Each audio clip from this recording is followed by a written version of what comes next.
In this video, we're going to start writing code in the different files we built earlier in order to build the functionalities of our notes management system. So the first functionality we're going to build is loading the notes once the notes page is loaded. So to do this, we're going to need to write an AJAX call in our JavaScript file. So that call is going to go to the load notes file. So you're going to need to write some PHP code inside that file. Okay, so before we go ahead, we're going to need to add some dummy data inside our notes table to make it easy for us to test our code. Okay, so let's write something inside the first record. So we're going to use the user ID 3, and for the content, let's say this is a dummy note 1, and for time, let's go for something like this. So okay, so that's our first record. Let's insert another record.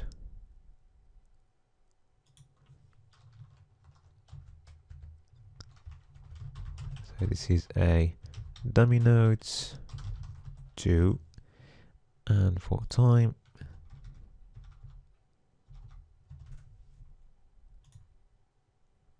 okay. So now if we click on the notes table, you can see the records there. Okay, so now let's go to our JavaScript file and write our AJAX call. So the AJAX call is going to be as following. So the syntax is $.ajax, okay, and then between parentheses we're going to have curly brackets, and inside the curly brackets we're going to write the different parameters of our AJAX call. So the first parameter is going to be the URL, and in our case it's going to go to the load notes.php file. Okay,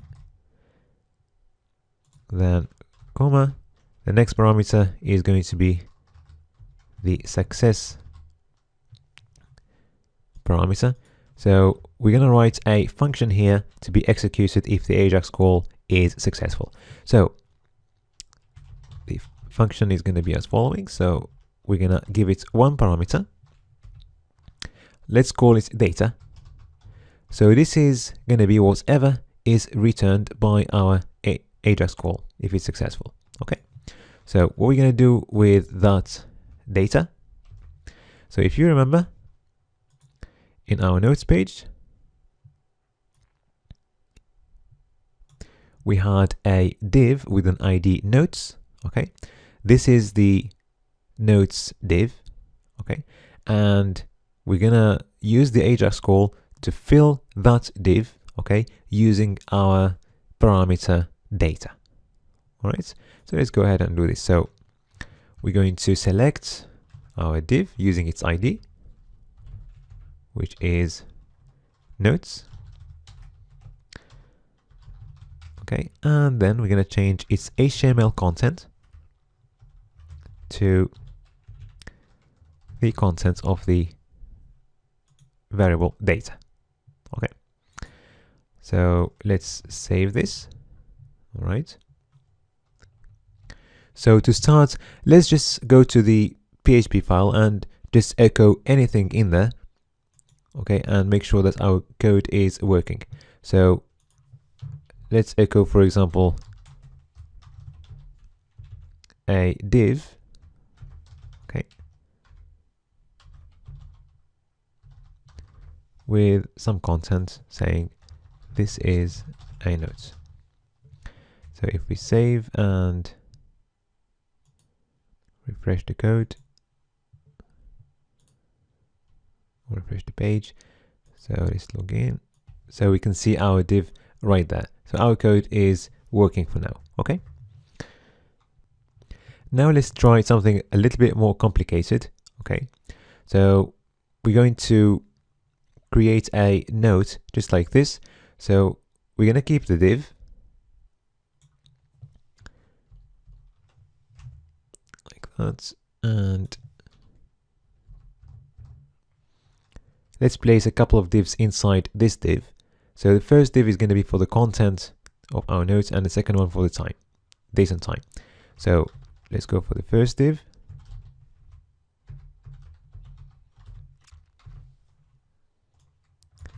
And then the second one.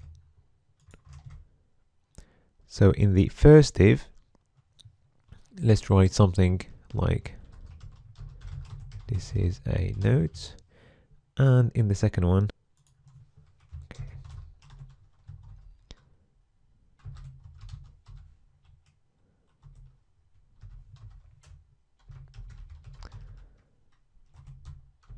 okay,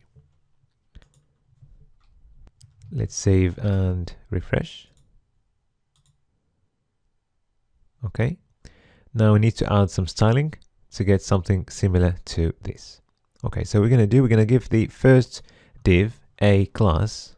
Okay, so let's call it note or text. Okay, for the content, and for the second one, let's give it another class.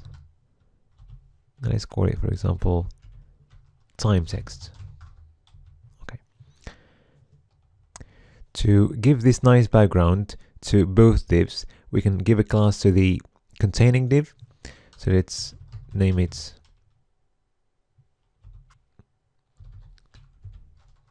note header, for example. Okay. So now we can go back to our notes page and add some CSS styling in the head element. Okay. So let's start with the note header. So we're looking at the note header class.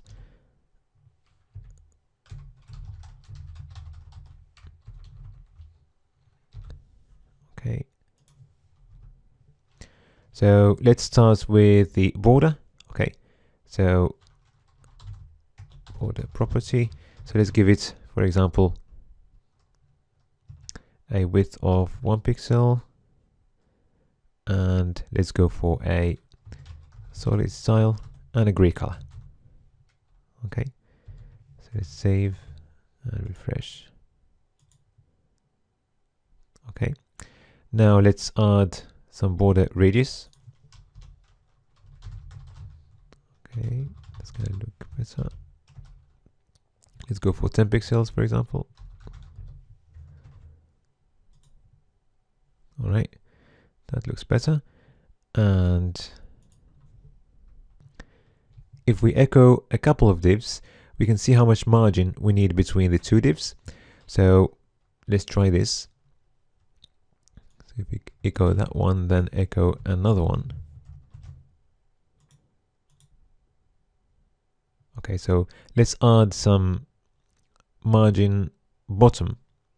Let's see how it works.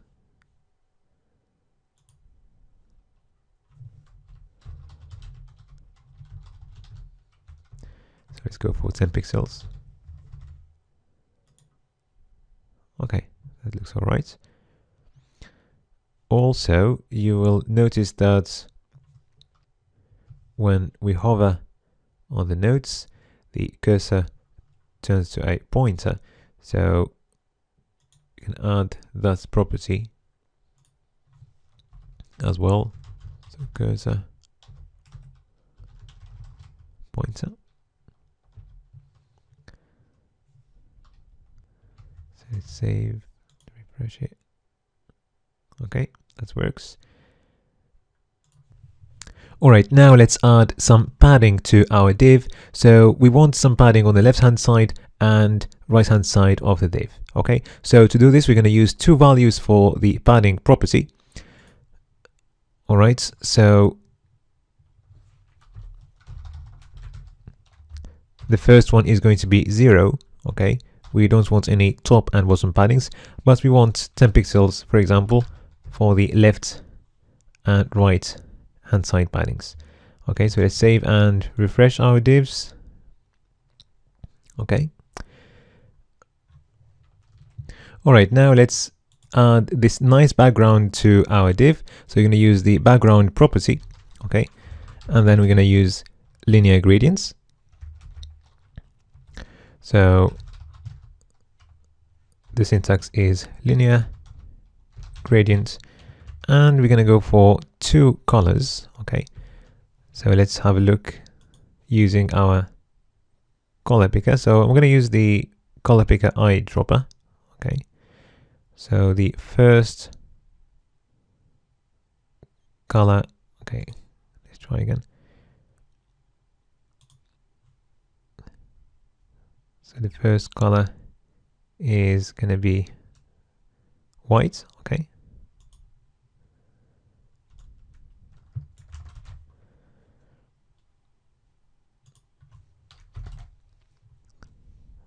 And the second one at the top is going to be this gray color. Okay, so let's copy that. Okay, so let's save and refresh the page. All right, now let's style the divs inside our notes header. Okay, so we've got the notes content and the date and time. So let's start with the notes content. So if you remember, we gave this one a class that we called text. Okay, so let's style this class.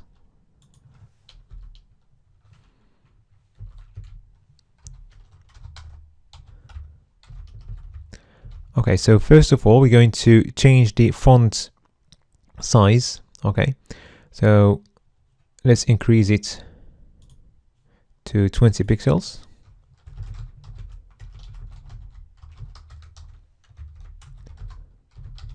Okay. Okay, that looks better. And also, if we get a big note like this one, okay, with some content beyond 1 line, we want to style this note in a way that only the first line appears with 3 dots at the end. Okay, so what we're going to do, we're going to add a few properties. So the first one is going to be the overflow property that we're going to set to hidden. Okay, so to test this, let's make the content of our first note longer. Okay, so we're going to go back to our PHP file and change this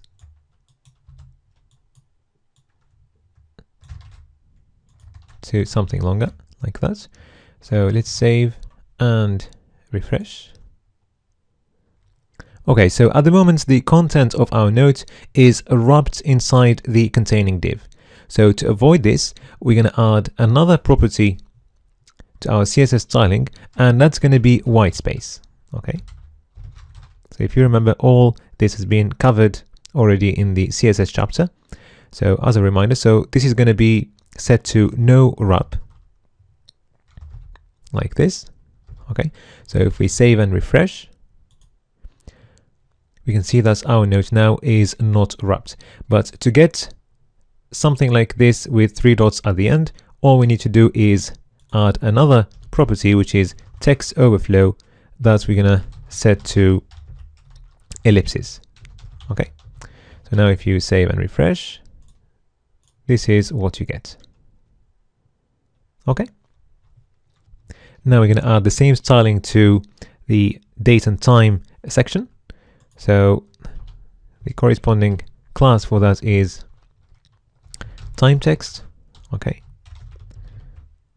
and we can just copy paste these properties in there.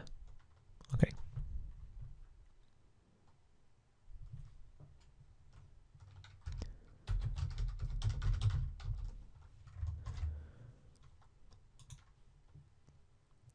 okay, so at the moment we don't see any effects because we've got plenty of space.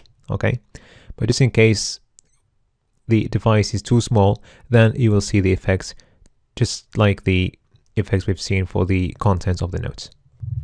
All right, now we're happy with our styling, so we can go back to our PHP file and load nodes straight from our nodes table. Okay, so first of all, let's have a quick look at the user ID. Okay, so our user at the moment has got a user ID 11. So I'm going to go to the nodes table and change the user IDs, okay, in the dummy content to 11.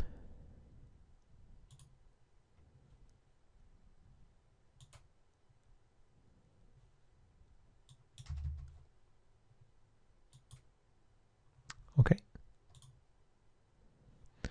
All right, so let's go back to the PHP file. So first of all, we need to get the user ID, okay? So the user ID, if you remember, when we log the user in, we store their user ID in the session variable, okay? So to get the user ID, so let's store it inside a variable user ID like this. So we're gonna go to the session array, okay? And the user ID is going to be corresponding to the user ID key inside the associative array. Okay, so that's our user ID. Okay, now we're going to run the query to delete empty nodes. So the reason why we do this is because if you create a new node like this, just by clicking on add nodes, at this moment in time, actually a new record has been added to the nodes table, okay? And that's in the final application actually. So if you go back to all nodes without writing anything there, we need to ignore that new record because it's empty. So to do this, we're gonna run this query to delete all empty nodes. All right. So first of all, we need to write our query and store it in the variable SQL.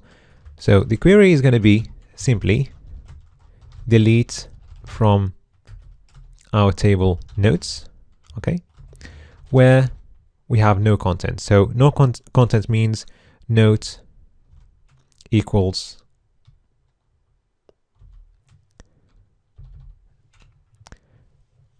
an empty string like this. Okay, so now we need to execute our query.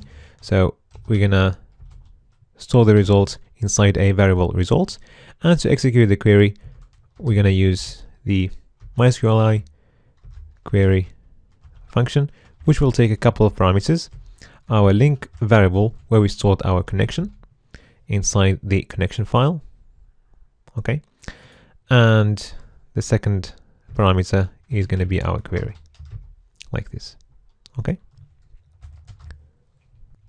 All right, in the next video, we're going to check if there are any errors or if there were any errors while running this query. And then if everything is okay, we're going to move to the next step, which is looking for nodes corresponding to this user.